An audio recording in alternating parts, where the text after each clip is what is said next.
And of course we'll have a full forecast later in the programme. Next tonight, there have been concerns about the use of the Bibby Stockholm barge moored at Portland, with some asylum seekers reluctant to be moved there. Today, there was one person keen to get on board who found themselves turned away. It was Labour backbench MP Lloyd Russell-Moyle who wanted to check on the conditions inside, describing the use of the barge as a recipe for disaster. Michelle Cross reports. Arriving at Portland Port this morning, Lloyd Russell-Moyle attempted to gain access to the Bibby Stockholm. It follows a written request to the Home Office. The Home Office didn't respond, and so I thought, well, no response, let's go and see if we can get in ourselves. The port said that unless we have active permission from the Home Office, they would not let us in. Earlier in the day, he'd met with asylum seekers who he says raised concerns about facilities on board the barge.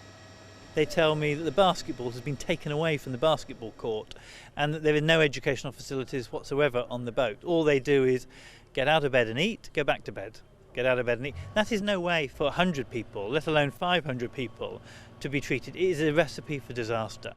The Bibby Stockholm is, of course, the first in a range of government options to cut the cost of housing asylum seekers in hotels. Today's MP visit coincides with the figure to taxpayers increasing to £8 million a day, up £2 million on previous figures.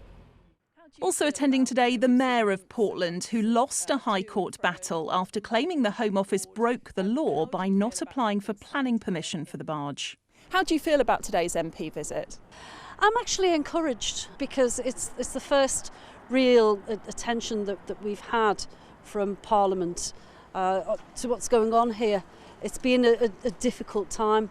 A Home Office spokesperson said we've welcomed visitors, including local MPs and councillors. The Bibby Stockholm is a place of residence, which is why we limited visits to those who have a direct link to the site.